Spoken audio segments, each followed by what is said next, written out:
Borda updates ay naabangan na sila Barbie Fortesa at David Licauco sa meet and greet ng pulang araw sa Juan Ayala. Sabi ni Barbie sa post, see you later. Sabi naman ni David, see you. At yung emoji pa nga ni Barbie, may kindat. Grabe yun. Hinihintay na ang Barda dyan sa meet and greet.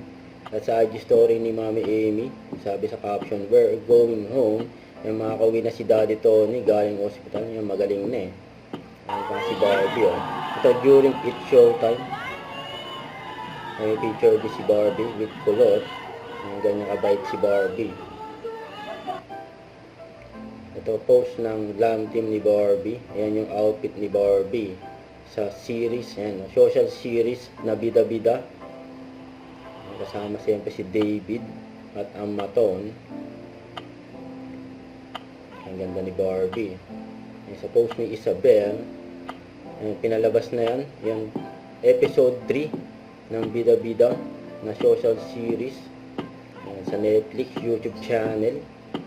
Masaya pa nga ng dalawang love team na Barda at Maton na sila Barbie Fortesa, David Licauco, Maurice Racal, and Anthony Jennings.